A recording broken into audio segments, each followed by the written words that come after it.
বিধ্বংসীভাবে শেষ হলো কালকে কেকেআরের অফিসিয়াল প্র্যাকটিস ম্যাচ। আর যেখানে দুটো টিম করা হয়েছিল কেকেআর থেকে, সেখানে ভালো ব্যাট করেছিল সব। আর এখানে দুটো টিম করা ছিল, যে টিমটা টিম গোল্ড নামে ছিল কেকেআর আর টিম গোল্ড নামে পার্পেল ছিল, দুটো টিম ছিল। আর সেই টিমে ফিল শট, মনদীপ সিং আর মনীষ পান্ডে দারুণ বিধ্বংসী ব্যাট করে সেখানে 5 রানে আমাদের জিতে নিয়েছে কেকেআর গোল্ড টিম কালকে প্র্যাকটিস ম্যাচটা। কেকেআর তরফে আর একটা সুখবর, একদম 9 বছর পরে প্রায় আমাদের টিমে কেকেআর টিমে বলতে পারো মিচেল স্টার্ক ফিরে এসছে। আর কালকে আর একটা খুশির খবর, আরসিবিও যেরকম প্রায় 17 বছর পর একটা যে কোনো কাপ নিল, আর এখানে কিন্তু তার সাথেও আর একটা খুশির খবর যেটা তোমাদেরকে বললাম, সেটা হলো কেকেআরে আসছে মিচেল স্টার্ক, চলে এসছে অলরেডি। আর যেখানে আমি দেখছিলাম যে দুটো টিম করে হলো, সেখানে দেখো টিম গোল্ডে ছিল কে ভেঙ্কটেশ আয়ার, ফিল সল্ট, মনদীপ সিং, মনীষ পান্ডে, নীতিশ রানা, রিঙ্কু সিং এরা ছিল। আর টিম পার্পলে ছিল ভারত, অঙ্কুল রয়, হরিশ সিদ,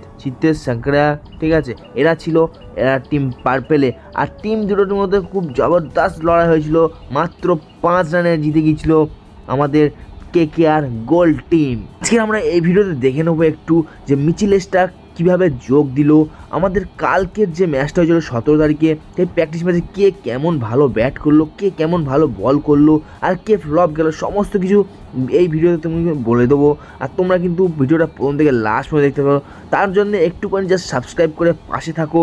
চলো গাইস আলোচনা করা যাক। যে প্র্যাকটিস ম্যাচটা ছিল একদম সন্ধ্যে 7টা থেকে রেডি হয়েছিল, আর সেখানে টিম গোল্ডের পরিচালনায় ক্যাপ্টেনশিপ করছিল নীতিশ রানা, আর এখানে টিম পার্পেলের ছিল ক্যাপ্টেন আমাদের প্রিয় শেষ আয়ার। আর যেখানে টিম গোল্ড জিতে ফার্স্ট ব্যাটিং নিয়ে নিয়েছিল। এখানে টিম গোল্ড ফার্স্ট ব্যাটিং করতে নেমে মাত্র 4 উইকেট হারিয়ে 20 ওভারে 237 টার্গেট দিয়েছিল। আর সেখানে কিপার তথা ব্যাটসম্যান হিসাবে যে ব্যাট করছিল ফিল শট, সে কিন্তু দুর্দান্ত একটা পারফরমেন্স করেছিল। ফিল শট এখানে 41 বলে 74 রান ব্যাট করেছিল, আর যেখানে নট আউট ছিল, আর 7খানা বড় বড় ছয়ও মেরেছিল।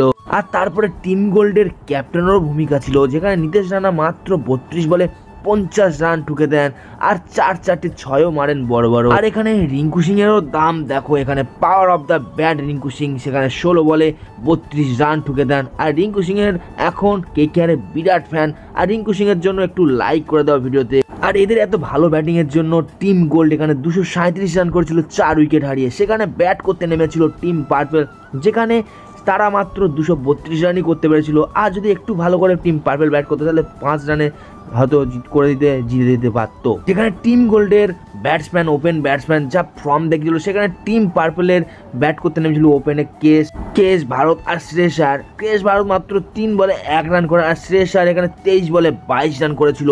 সেখানে পুরো ফ্লপ হয়ে গিয়েছিল শ্রেয়স আয়ার আর কেএস ভারত। কিন্তু এখানে এত বেশি রান চেস করার জন্য তারা করতে নেমে সেখানে একটা নতুন প্লেয়ার কেকেআরের অঙ্গকেশ রঘুবংশী, এখানে মাত্র 27 বলে 54 রান ঠুকে দেন, বড় একটা স্কোর কিন্তু করে ফেলেছিলেন তিনি। এখানে মনীষ পান্ডেও খুব ভালো করেছিল, 24 বলে 50 করেছিল, আর ভেঙ্কটেশ আয়ার করেছিল মাত্র 17 বলে 27 রান। এত কিছু করার পরে লাস্টে 10 বলে 35 রান বাকি ছিল, সেখানে অ্যান্ড্রে রাসেল আউট হয়ে গিয়ে ব্যাবিলনে চলে গিয়েছিল। আর সেখানে আঙ্কিত, তারপরে এই প্র্যাকটিস ম্যাচে সুনীল নারিন, মিচেল স্টার্ক না খেলা সত্ত্বেও সেখানে কিন্তু নতুন একটা প্লেয়ার রমনদীপ সিং, আমাদের ভারতের রাসেল বলা যায় তাকে, সে কিন্তু 4 বলে 16 রান করে দিয়েছিল। বোলাররা বহুত রান খায়, বহুত পেটা খায়, সেখানে সোয়াদ রানা থেকে শুরু করে হাসিদ রানা থেকে শুরু করে তারা কিন্তু 4 ওভারে 60 রান করে দিয়েছে। বাই দ্য ওয়ে, আজকের ভিডিওটা আমি কিন্তু আর বেশি লম্বা করলাম না। আর আজকে আনন্দ কি আছে, আমাদের আরসিবি কিন্তু 17 বছর পরে একটা কাপ পেয়ে গেছে, আর এটা কিন্তু দারুণ একটা খবর। তারপরে আরও একটা কেকেআর যে খবরটা ছিল, যেটা মিচেল স্টার্ক 9 বছর পর আমাদের টিমে খেলবে কেকেআরের গতিওয়ালা ফাস্ট বোলার, সেটাও কিন্তু দারুণ একটা সুখবর। আজকের ভিডিওটা আর বেশি লম্বা করলাম না। আজকের এই ভিডিওটার জন্য যদি তোমাদের ভালো লাগে, লাইক সাবস্ক্রাইব করতে, কমেন্ট ভুলবে না একদম। Tata guys, bye bye, next video দেখা হবে।